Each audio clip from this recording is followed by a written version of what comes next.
Déjeme decirle que la adversidad no es algo popular, no es algo que quisiéramos oír, pero de una cosa estoy seguro, y es que con frecuencia llegará a tocar la puerta de nuestras vidas, porque el Señor utiliza los tiempos de crisis muchas veces para acercar nuestro corazón hacia Él, otras veces para habilitarnos, para prepararnos, para colocar delante nuestro experiencia. Diga conmigo, experiencia. Así que vamos a ir a la palabra de Dios en esta mañana. Si me pueden proyectar desde ya, por favor, las láminas. Vamos a ir a una versión nueva versión internacional. Si usted trae Reina Valera, está bien. Primera de Pedro 5:10. ¿Qué hacer cuando nosotros sufrimos? Si me lo puedes proyectar en las dos, está bien. Y puedes darle al siguiente, por favor. ¿Qué hacemos? ¿Qué hacer cuando nosotros sufrimos? Vamos a usar las dos pantallas solo para proyectar las láminas, por favor. Usted, confío que trae usted Biblia. Si no, estaremos siendo guiados por los textos. Si me pasas la siguiente. Primera de Pedro, capítulo 5, versos 10. Dice de esta manera la palabra de Dios. Dice, y después de que ustedes hayan sufrido un poco de tiempo. ¿Un poco de qué? De tiempo.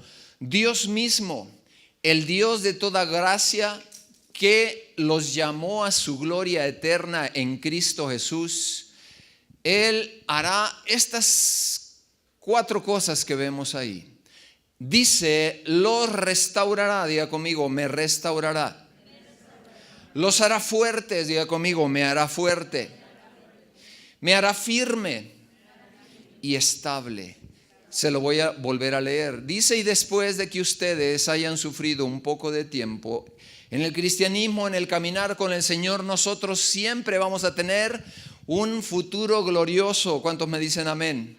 Usted y yo somos llamados a tener un futuro glorioso. Dice, después de que haya habido algún tipo de sufrimiento. Y yo no sé por qué sufrimientos usted haya pasado, no sé por qué dolores, no sé por qué tristezas o duelos haya pasado, pero la palabra de Dios dice que ese mismo Señor que nos ha llamado a su gloria eterna en Cristo Jesús nos va a restaurar. Y nos va a restaurar porque muchas veces nosotros quedamos dolidos y quebrantados. Una fractura de tibia y peroné, ¿cuánto tiempo se lleva en restaurar? Vemos a las personas caminando ¿con qué? Con muletas. ¿Por qué? Porque hay una función que fue dañada, hay tejidos que fueron rotos. Así sucede, las heridas del alma muchas veces son más fuertes todavía. Pero bendito sea el Señor que tenemos a un Dios de restauración. Diga conmigo, de restauración. Dice, lo restaurará. Habilitará el alma, habilitará el corazón, habilitará la vida emocional, la vida relacional, porque Él tiene planes con tu vida, Él tiene propósitos eternos que Él ha decidido usarte muchas veces. Él nos restaurará. Entonces hay esperanza cuando se ha quebrado, se ha quebrantado el matrimonio, cuando se ha quebrantado la salud, cuando se han quebrado y quebrantado relaciones interpersonales. Qué doloroso es cuando hay relaciones interpersonales rotas. El Señor dice, hay esperanza. No importa el sufrimiento, mis planes son de restaurarte. Y además, a través de las vivencias, a través del dolor, te voy a hacer más. Diga conmigo, fuerte. ¿Sabe una cosa? Cuando el enemigo nos golpea o cuando circunstancias difíciles en la vida las tenemos que enfrentar y confrontar, y aquello saca lo mejor de nosotros. Diga conmigo, lo mejor. Cuando las circunstancias difíciles que deberían sacar lo peor se encuentran con un corazón que ha sido trabajado por el Evangelio, que ha sido trabajado por el Espíritu Santo, y esa persona, en lugar de sacar lo malo, empieza a sacar lo bueno, empieza a brillar la luz de Jesús, empieza a brillar el testimonio de Jesús viviendo su vida a través de ti. El nombre del Señor es glorificado. ¿Cuántos dicen amén? El nombre del Señor es glorificado. Y otros sabrán de Jesús porque verán, percibirán a Jesús viviendo dentro de ti. Dice, los hará más fuertes. Y luego añade, una vez que tú eres fuerte, el Señor traerá firmeza a tu corazón. Diga conmigo, convicciones. Convicciones firmes. Convicciones tan firmes que tú no te mueves de la palabra, convicciones tan firmes que no te mueven la corriente de este mundo, que no te mueven y te hace tropezar los cambios sociales, sino que la palabra de Dios es ancla, es un ancla tan fuerte y un ancla tan especial que ha traído a tu vida estabilidad. Y finalmente dice, no solamente los voy a hacer firmes, sino que voy a traer algo sumamente valioso. ¿Sabía usted que es muy fácil perder la estabilidad en la familia, en el hogar? Es muy fácil que nosotros podamos perder la estabilidad relacional, la estabilidad en la vida de servicio. Así que la palabra de Dios dice, te voy a hacer no solo voy a traer restauración, sino voy a traer también, ¿qué cosa? Voy a traer estabilidad. Aquí encontramos promesas de Dios para la vida del creyente. Dice, no importa que tú puedas pasar por tiempos cortos, dice la Escritura, no importa que hayas pasado por un tiempo corto de sufrimiento, el Señor ha pensado en restaurar tu vida, en restaurar tu corazón. ¿Cuántas veces un golpe económico deja quebrado un corazón? ¿Cuántas veces el golpe de la salud quebrantada nos deja tirados en el suelo? Y en el Señor siempre vamos a tener esta esperanza bendita. Luego, el plan de Dios es que las circunstancias difíciles nos hagan cada día más fuertes, fortaleza, traiga firmeza también y traiga estabilidad. Hoy día es una palabra que escasea con facilidad en el mundo. Las naciones, la economía global está inestable. Y el plan de Dios es que el corazón, diga conmigo, en el corazón está la prosperidad. La Escritura dice, amado, yo deseo que tú seas prosperado. Si tú eres un hombre creyente, que amas a Dios, que caminas con Él, que tienes en tu mente y en tu corazón honrarlo, caminar con Él, el plan de Dios es que tu vida sea prosperada. Pero la prosperidad no solamente es riqueza material. La Escritura dice, yo deseo que seas prosperado así como prospera, ¿qué cosa? Tu alma. Así que el plan de Dios es prosperarte integralmente, diga conmigo, integralmente. Él desea que tengas estabilidad en tu corazón, en tu relación con Él. Él desea que tengas estabilidad relacional con tu esposa, con tus hijos, con tu familia. Absolutamente todo lo que está debajo de esta bóveda celestial, de este cielo, tiene que ver con relaciones. Absolutamente todo. Se han hecho investigaciones acerca de la felicidad del ser humano. Y el ser humano no puede ser feliz aunque tenga muchos recursos materiales si no tiene buenas relaciones. Y ahí es donde entra Jesús. Jesús dijo, yo he venido para los que están enfermos. Yo he venido a salvar y a sanar lo que estaba dañado, lo que estaba deteriorado. Y es posible que sufrimiento toque nuestros hogares, nuestra familia. O tal vez tengamos un pasado donde venimos de ese lugar, pero el Señor tiene estas promesas para nosotros. 4 promesas: restaurarte, hacerte fuerte, hacerte más firme y con convicciones de no soltarte del Señor, y traer estabilidad a tu vida personal, a tu vida familiar, a tu vida profesional, y bendecirte de esa manera. Muy bien, esta tarde quiero compartir algunos aspectos que nosotros podemos y decisiones que podemos tomar cuando venimos o hemos pasado o estamos pasando por tiempos de sufrimiento. Y el primero de ellos es que tenemos que reconocer nuestra necesidad. Usted y yo tenemos que reconocer que somos vulnerables. Diga conmigo, vulnerables. Usted y yo no estamos blindados de que circunstancias adversas, situaciones difíciles puedan venir a tocar la puerta de nuestra vida Y tenemos que reconocer nuestra vulnerabilidad. Nuestro amado México lindo y querido ha sufrido embates de terremotos, ha sufrido embates de afectaciones serias en cuanto a la estabilidad. Nosotros vemos cada día a los fenómenos meteorológicos, cómo nos han afectado en estas últimas temporadas. Se termina un huracán, apenas escuchábamos ayer otro aquí en las costas, ¿verdad? Como si fuera poca el agua. Hemos tenido demasiada agua. Pero deje eso, si hubiera cauces sin deterioro, sin daño a la población civil, pues está bien. Pero nosotros tenemos que reconocer nuestra fragilidad. ¿Qué dice Dios en cuanto a nuestra fragilidad? Vayamos al libro de Santiago. Santiago capítulo 4, versos del 13 al 15. Dice ahí la Escritura unas frases de personas que no se sentían muy frágiles, se sentían firmes y hacían un lado al Señor. Y dice Santiago capítulo 4 verso 3, vamos ahora los que decís hoy y mañana iremos a tal ciudad, estaremos allá un año, compraremos, ganaremos, negociaremos. Y en el verso 14, cuando no sabéis lo que será el día de mañana. Nosotros no tenemos comprado la condición del futuro. La palabra de Dios dice nunca des por sentado tu futuro. Más bien reconoce al Señor en tus caminos, más bien acércate a Él en tus caminos, ¿verdad? Y ahí en el verso 14 sigue diciendo, porque ¿qué es vuestra vida? Y esa es una pregunta para nosotros hoy. ¿Qué es vuestra vida?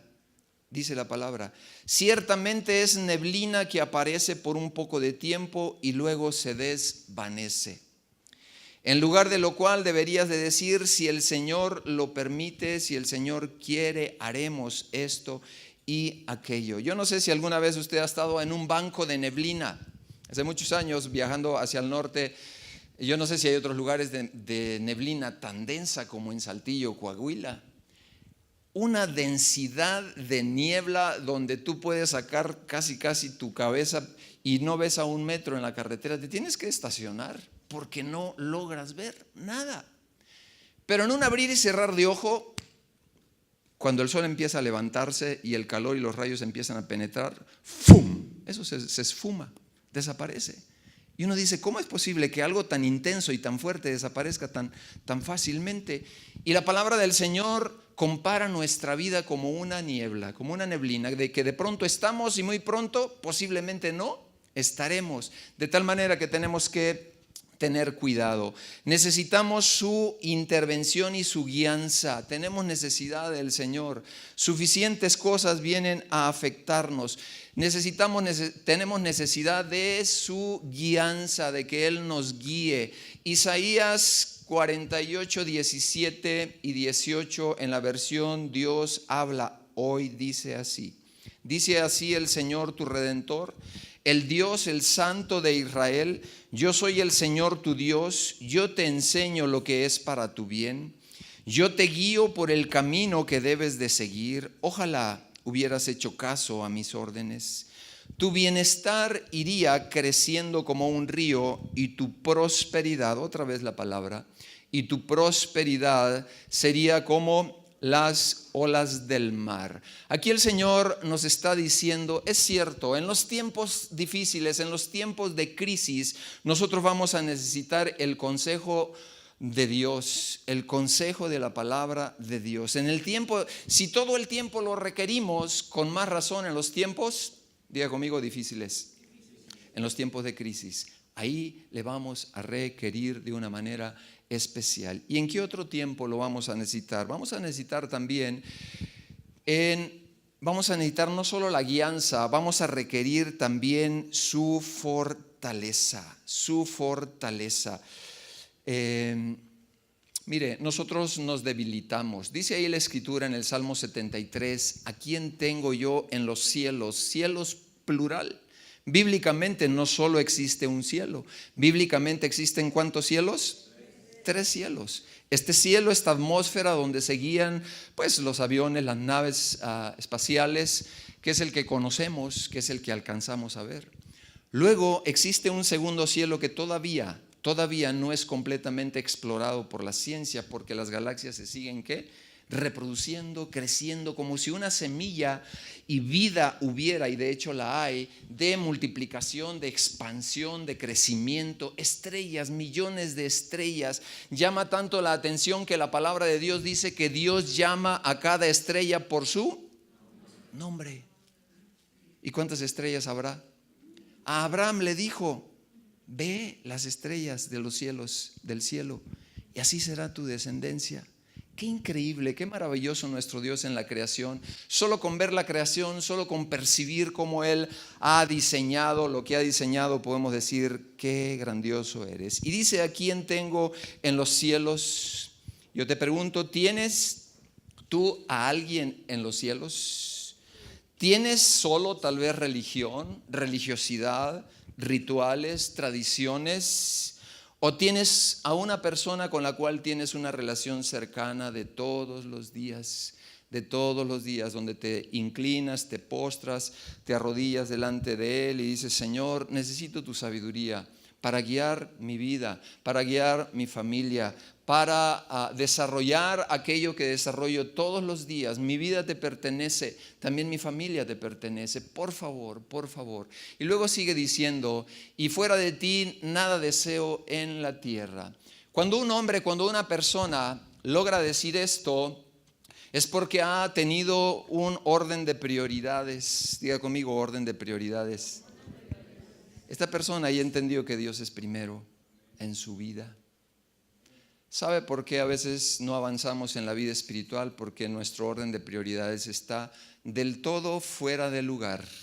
Y aquello que pensábamos que era prioridad de pronto nos alcanza, nos gana y nos tira al suelo. Dice la palabra de Dios en el primer y gran mandamiento: amarás al Señor tu Dios sobre todas las cosas. Lo amarás a Él primero y después a tu prójimo. Aquí encontramos la lección tremenda de la cruz. Mi vida relacional con Dios, la parte vertical de la cruz que la necesito tanto, acordarme que con Él tengo que tener una comunión así de cercana, así de estrecha. Pero la cruz estaría totalmente deshabilitada si no tuviera la parte horizontal, donde Jesús fue clavado, donde en ese madero reposó la obra más preciosa y más poderosa, donde el benefactor que nunca jamás ha existido en la tierra vino a traer la bendición que el hombre no podía alcanzar salvación y vida eterna. Así que es mi relación vertical, pero también es mi relación horizontal con mi prójimo, es mi relación horizontal con los hermanos, con todo creyente, ¿verdad? Tan valioso. Dice ahí: y fuera de ti nada deseo en la tierra. Mi carne y mi corazón desfallecen. Aquí encontramos al salmista. Realmente David pasó por situaciones tan adversas, tan duras, tan fuertes, que yo diría fue puesto a prueba al límite su alma, al límite su alma, su propio hijo queriéndolo matar. Usted que dice: wow, eso es demasiado fuerte. Se vivió incesto en su casa, el propio rey Saúl queriéndolo matar cuando él estaba haciéndole el bien, traicionado, lastimado, herido, con una serie de cosas tan fuertes. Dice la palabra de Dios que el rey David tuvo un corazón conforme al corazón de Dios. A mí me llama mucho la atención porque él levantó un ejército y traía gente fuerte al lado, valientes que eran crueles, ¿verdad?, en el ejercicio de sus funciones. Y un día se levanta un hombre para maldecirlo y le dice: eres un rey sanguinario, eres esto, eres lo otro, eres aquello. Y tenía unos ayudantes que no tenían mucha paciencia. Y uno de sus ayudantes le dice: mi señor, ¿me da permiso que le corte, así dice la Biblia, la cabeza a este perro muerto? Pero vea la respuesta amainada, la respuesta madura de un hombre que ha llegado a un punto donde él entendía las cosas espirituales. Le dice: no, tal vez el Señor lo mandó para que me humillase, para que este hombre me trajese algún tipo de trato con la humillación de escuchar cómo me está maldiciendo. Déjeme decirle que muchas veces nosotros somos intolerantes a las diferencias de otros y entendemos una gran lección en David. David amainado, a plomo, con certeza, con calidad espiritual, pudo completamente abordar las cosas como se debían. Dice: mi carne y mi corazón desfallecen. El Señor sabe que nosotros vamos a tener dolores, tristezas, pero dice: mas la roca de mi corazón, diga conmigo, la roca de mi corazón. Jesús, la roca, la piedra angular, como dice la Escritura, y mi porción es Dios para siempre. Aquí encontramos tesoros escondidos muy, muy preciosos, ¿no? Encontramos a un hombre con una determinación a largo plazo. Diga conmigo, convicciones a largo plazo. ¿Sabe que usted y yo tenemos que verlo así en todas las funciones de nuestra vida? Cuando usted se casa para largo plazo. A veces en la juventud queremos todas las cosas inmediatas, rápido.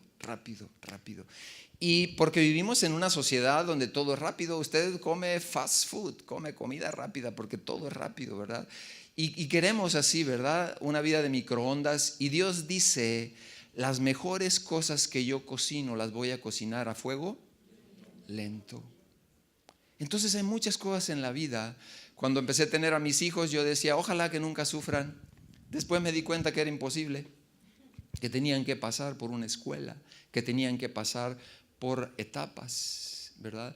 Y hay cosas, amada familia, hay cosas que nosotros no entenderemos si no es a través de algunos tiempos de sufrimiento. Pero mire, la Escritura en el texto anterior decía: por un periodo, ¿qué? Corto. Tenemos a un Padre celestial que acorta los tiempos para sus hijos, para bendecirlos. Ok, mi porción es Dios para siempre. Aquí encontramos cosas muy, muy preciosas. Bien, en segundo lugar, ¿qué otra cosa necesitamos en los tiempos de crisis? En segundo lugar, nosotros vamos a tener que conocer una cosa. Y es que la capacidad de resistir para tu vida ya te fue entregada. Permíteme explicártelo de esta manera, por favor. Vamos, por favor, a la Escritura, a primera carta a los Corintios, en capítulo 10, verso 13. La capacidad de resistir ya te ha sido dada. Dice así la Escritura en primera carta a los Corintios, capítulo 10. Dice: no os ha sobrevenido ninguna tentación que no sea humana o terrenal, pero fiel es ¿quién? Dios, que no nos dejará ser tentados más allá de ¿qué cosa? De lo que podamos resistir, sino que dará también juntamente con la tentación la salida para que podáis ¿qué cosa? Soportar. Tenemos aquí a nuestro Dios y Padre considerando tus capacidades. Y dice: no vas a tener pruebas que rebasen tus fuerzas, pruebas que rebasen tus capacidades. En otras palabras, cuando seas probado, cuando vengan pruebas a tu vida, será garantizado que tienes tú en tu corazón, en tu alma, las posibilidades de salir adelante en tus pruebas y sufrimientos y en las crisis. Es decir, está asegurado que tú salgas adelante conforme a la promesa de Dios. Entonces esto nos tiene que habilitar a nosotros, nos tiene que traer una habilidad, una percepción de que tu Dios es más grande que tus pruebas. ¿Cuántos dicen amén?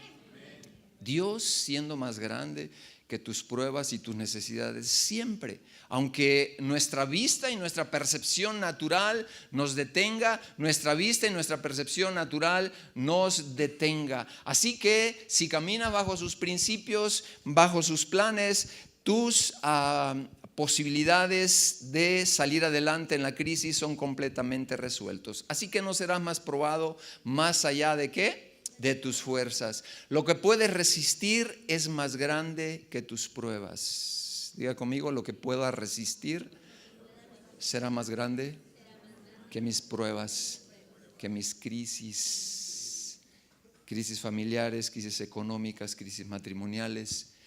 Dios ha diseñado para sus hijos, para su pueblo, una capacidad de que nosotros estemos garantizando el que camines de la mano del Señor te traerá una garantía de salir adelante. Y lo deja por escrito para que nosotros no tengamos ninguna duda, ninguna cosa que dudar. ¿Se recuerda a Josué queriendo conquistar la tierra prometida? El Señor le dice: solo te voy a pedir varias veces que te esfuerces y que seas ¿qué? Valiente. No hay peor error, amada familia, que pedirle a Dios lo que a usted le toca hacer. Yo a veces veo creyentes pidiéndole al Señor lo que a ellos les toca realizar. Señor, cambia a mi mujer, cambia a mi marido. Pastor, si supiera cómo es mi marido. Bueno, Dios se lo dio así y es lo mejor que el Señor tiene. Bueno, usted ya lo eligió, si no era, ya es. Entonces, hay un cambio cuando usted personalmente decide tomar la decisión para cambiar. ¿Sabe qué? Va a ser eso un método inductivo para que su cónyuge empiece un cambio de transformación. ¿Cuántos creen eso? Dice la Escritura: dad y se os dará. Ese es un principio eterno. Usted cambia y con sus acciones estará propiciando una atmósfera de transformación en sus hijos, en su esposa, en su esposo, en su trabajo, porque a veces pasamos mucho más tiempo laborando en el trabajo. Así que no serás probado más allá de ¿qué cosa? De tus fuerzas. Lo que puedes resistir es más grande que tus propias pruebas. Así que no nos cansemos. El caminar con el Señor no significa que no tendremos tiempos de lágrimas. La vida del creyente no es ausencia de pruebas y no es ausencia de que no va a haber conflictos. Pero si nosotros nos conectamos claramente con el Señor te va a acompañar. Mi vara y mi cayado te darán ¿qué? Aliento. ¿Sabe que el desánimo es un problema muy común en cada uno de nosotros? Dice la Escritura: el Señor es mi pastor y nada me faltará. Junto a aguas de reposo me pastoreará. El alma afligida, el alma angustiada ya tiene por escrito ahí promesas. Entonces tengo que tener inteligencia emocional y espiritual también. Cuando estoy pasando por pruebas, necesito arrodillarme y necesito buscar. ¿Qué dice la palabra? Señor, tú has dicho que vas a estar conmigo, pero no te veo. No te veo. Y ahí es donde opera la fe, la confianza de lo que se espera, la convicción de lo que no se ve. Y tenemos que doblegarnos a Él. Cuando un padre tiene un hijo rebelde, ¿usted lo podrá cambiar? No lo puede cambiar. Pero sí puede tocar el corazón del Señor para que ese hijo cambie. Cuando está en situaciones de un reto y un desafío tan grande, Dios espera la actitud de su corazón. Así que Dios nos ha colocado en una familia espiritual para que nosotros podamos tener una actitud. Diga conmigo: actitud. Alguien decía que pues en un problema nosotros podemos considerar que el 10% es el problema y el 90% será la actitud que usted tome. Me encuentro a creyentes de tiempo a veces resolviendo conflictos sin consultar para nada. ¿Qué podrá decir el Señor? ¿Cuál será su opinión en esta circunstancia? Y el Señor dice: bueno, pues toma tu camino. Llegará el día en que me necesites y vuelvas tu rostro a mí. Dice: hijo mío, dame tu corazón, dame tu corazón. ¿Y por qué dice dame tu corazón? Porque repartimos el corazón. Se lo damos al trabajo, se lo damos a los estudios, se lo damos a los hobbies. Y no tiene nada de malo que usted pueda tener un hobby, por supuesto. El problema es que se desbalancee, que no tenga un balance adecuado. Y dice: hijo mío, porque ya lo repartimos, dame tu corazón porque de él va a fluir la vida tuya. Dame tu corazón porque yo lo quiero cercano a mí. Yo deseo que camines conmigo muy cercanamente. Deseo que andes en mis caminos. Y enseguida tenemos también que el dolor y el sufrimiento. Alguien decía que el dolor es inevitable. Diga conmigo: el dolor es inevitable. Todos hemos sufrido dolor, pero el sufrimiento prolongado y permanente es opcional. El sufrimiento prolongado y permanente es opcional. Usted dirá, ¿y cómo? Recuerdo cuando íbamos a la penal, conocí gente ahí más libre que algunos de afuera, cuando habían entregado su vida al Señor. Vidas muy, muy, muy complicadas, muy devastadas, muy afectadas, diría yo, pero siendo presos, libres. Y luego afuera nos encontramos a gente libre siendo ¿qué? Presas. Me impactó el viaje que tuvimos y el congreso de Josh McDowell en Guanajuato en el mes de septiembre. Él tocó un tema que por mucho tiempo no se tocaba en la iglesia. Y él decía que la pornografía ha sido lentamente un mal y un veneno que se ha estado infiltrando a raíz de la tecnología,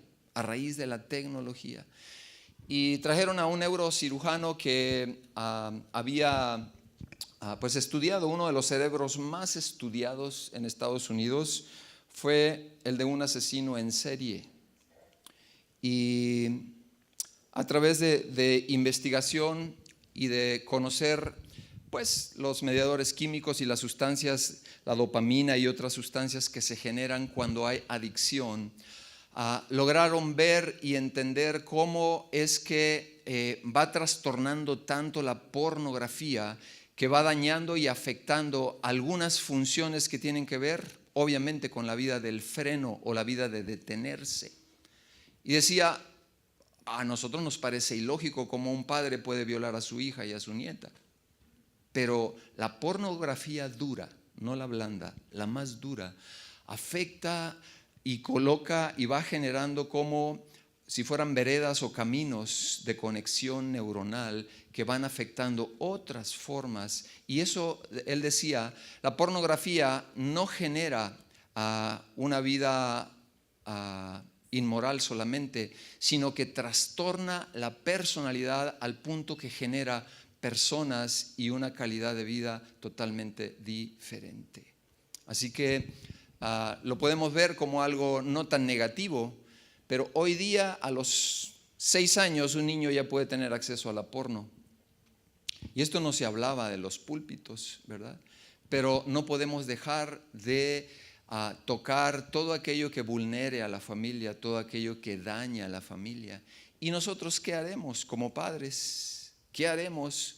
¿Nos interesará hablar de aspectos de la vida sexual saludable con nuestros hijos? ¿O mejor huiremos sin tocar aquello? Dios dice, no, lámpara es a tus pies la palabra de Dios tiene enseñanza para eso. Huye de las pasiones juveniles. Pues sí, pero tenemos que enseñarles cómo. Me impresionó porque yo no conocía una organización que se llama Ya Basta, está en la Ciudad de México. Ellos luchan por la vida moral de la familia y son especialistas en ayudar a través de grupos a salir a los jóvenes del anonimato. Y ellos tienen este lema que ocurre mucho en las adicciones: llegaste solo, pero tienes que salir acompañado.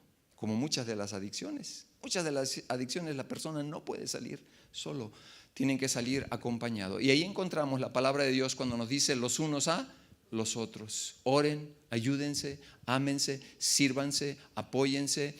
Y es algo que está trayendo salud y sanidad a la vida de la iglesia.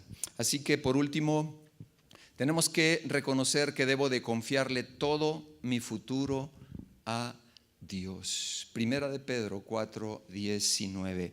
Voy a ir a la Nueva Traducción Viviente porque trae un entendimiento mucho más claro. Dice de modo que si sufren, déjeme ver si lo escribí, tal vez si lo escribí. Sí lo escribí. Primera de Pedro 4:19, Nueva Traducción Viviente.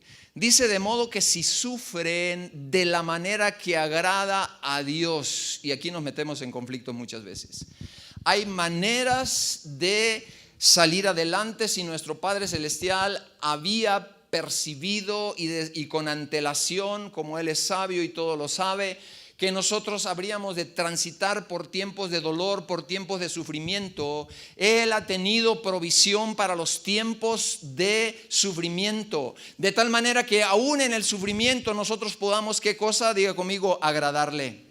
hay maneras claras, hay maneras específicas donde Dios es honrado cuando nosotros trazamos un camino, una ruta para abordar y transitar el dolor, el duelo, el sufrimiento de manera saludable.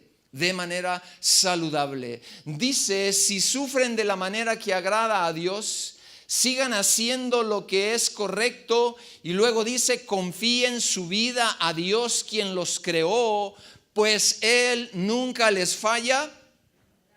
A veces pensamos que Dios nos ha fallado cuando transitamos por dolor. Dice ahí la palabra claramente. Hay maneras entonces que yo pueda tomar para agradar a Dios. Por supuesto, tengo que ser humilde para reconocer que fui vulnerable y que tal vez el dolor, que tal vez la pérdida me tocó o me afectó. No podemos decir yo todo lo puedo. Tenemos que ser vulnerables a las necesidades y también que tenemos necesidad de Dios, tenemos necesidad de su consejo. Alguien decía que el pecado del joven es la presunción. Es el orgullo, es la soberbia. Cuando estamos jóvenes, creemos que nos podemos comer, como se dice coloquialmente, el mundo en unas cuantas mordidas. Luego llegamos a la vejez y nos podemos convertir en otro pecado. Esa persona decía que el pecado del viejo, ya del de tercera edad para adelante, puede ser la obstinación, la necedad. Porque ya tenemos una estructura en nuestra manera de pensar, en nuestra manera de vivir. Y tenemos que someterla a la palabra de Dios. Diga conmigo, esa es una nueva cultura. Tenemos que adoptar la cultura de Dios. Vivimos en la cultura mexicana, sí. Aquí en Guadalajara, pues que vive el mariachi, ¿verdad? Porque es cultura y está bien. Pero nosotros no podemos decir, pues mi esposa ya me conoció, así yo era y así voy a ser. O al revés. Mi esposo me conoció así y así voy a seguir. Y Dios dice, no, en mi reino así no es. En mi reino entran a un proceso de transformación. La palabra de Dios le llama santificación, aunque usted no tenga una aureola. La palabra santo es apartado. Te vas a ir apartando cada vez más y más de lo viciado de tu vida y de aquellas cosas que no te convienen, que no son convenientes ni saludables para tu vida. Qué difícil es perdonar cuando nosotros hemos sido afectados, cuando nosotros nos han dañado. Hay un video que cada vez que tengo oportunidad lo he pasado aquí en este auditorio porque tiene una enseñanza tremenda y voy a pedirles que me ayuden a colocarlos. A ver, déjenme ver. Bueno, sí. Vamos a ver este video. Mire, yo estoy seguro que cuando lleguemos al cielo es posible que nos pregunten cuánto nosotros, cuánto y cómo amamos, cuánto y cómo perdonamos, de qué manera habilitamos el corazón. Estas dos funciones del alma son de las más difíciles porque vivimos una vida donde pareciera estar en contracorriente con nuestra habilidad y nuestra condición para amar y para perdonar. Ponga mucha atención a este video, por favor. All right, 13.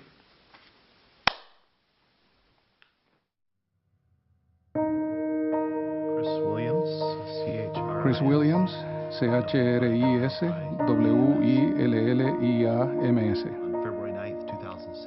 El 9 de febrero de 2007 nos chocó un adolescente ebrio y perdieron la vida mi esposa, Michelle, que estaba embarazada de nuestro quinto hijo, Benjamín, nuestro segundo hijo, y nuestra única niña, Ana.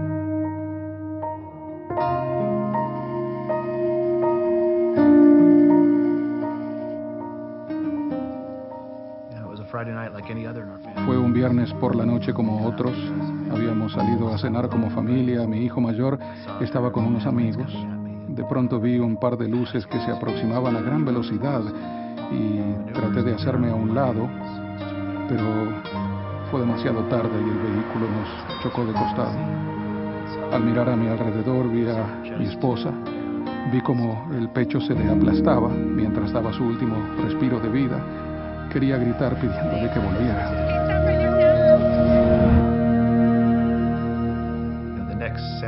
Lo siguiente que oí fue a mí mismo llorando con gran angustia. Fue como si estuviera fuera de mi cuerpo oyéndome y dándome cuenta de que era yo quien producía esos sonidos. Nunca me había sentido tan vulnerable en mi vida, tan destrozado espiritual, emocional y físicamente. Cuando un hijo adolescente está fuera pasada la medianoche, no hay nada peor que oír el teléfono sonar. Me levanté, contesté, y era un hombre que llamaba del departamento de policía de Salt Lake City.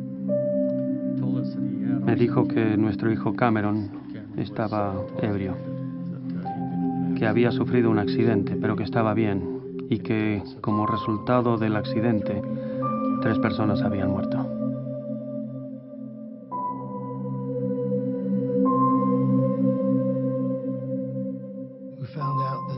Apenas nos enteramos de lo ocurrido, fuimos al hospital donde habían llevado a la familia de Chris. Y aún en esos momentos tan trágicos, Chris estaba acostado en una camilla con un collar ortopédico.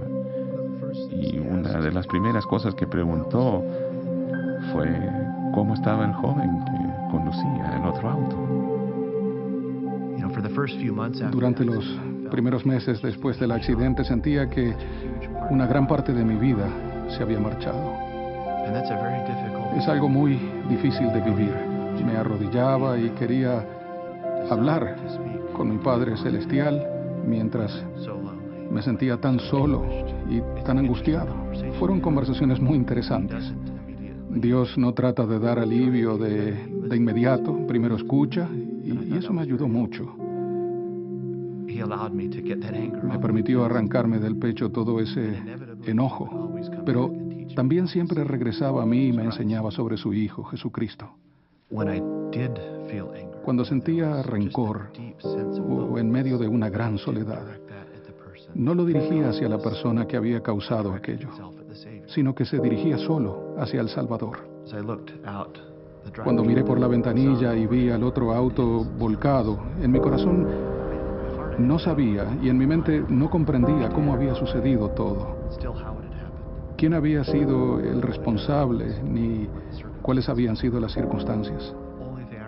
Lo único que recuerdo haber sentido es que debía deshacerme de todo el sentimiento de rencor.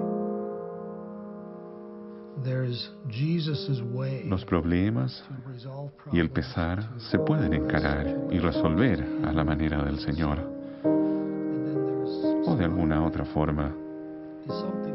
Creo que fue una decisión que Chris ya había tomado mucho antes, así que después del accidente en su auto, creo que él había decidido mucho antes lo que haría si algún día se encontraba en una situación así.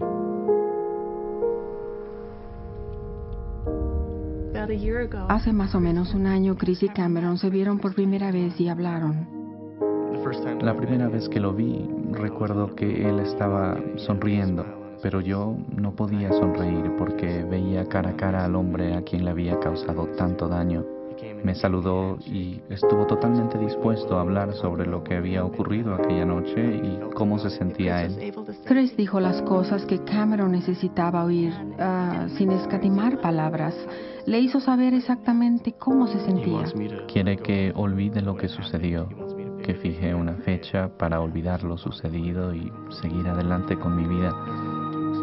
No hay forma de explicarlo. Es un enorme sentimiento de gratitud y de fortaleza el verlo a él y ver cómo ha actuado en esta situación.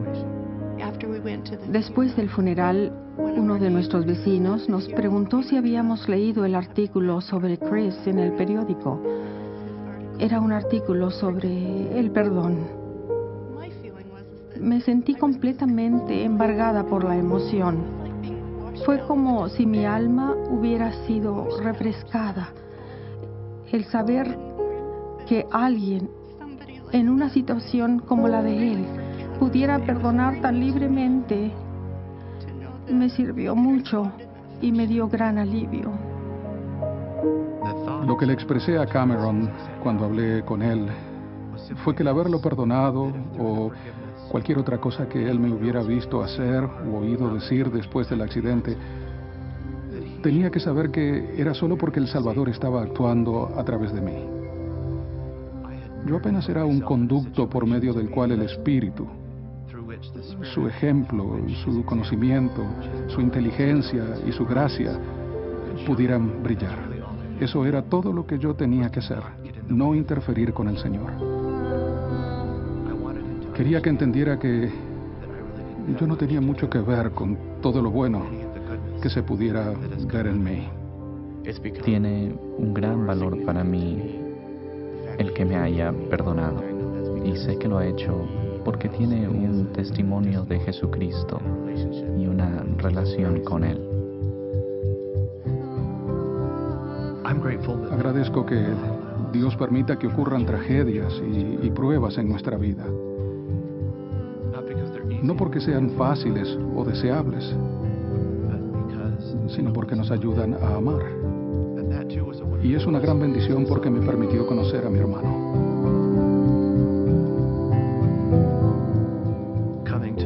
El conocer a un varón de dolores y experimentado en quebranto como he llegado a conocerlo es la razón por la cual fui enviado aquí. Y ha sido tremendamente difícil el tener que aprender esas lecciones de la forma como las he aprendido. Pero siempre salía de esos episodios de dolor con la seguridad y la esperanza de que tal vez un día lo vea tal como Él es. Un día espero ser como Él.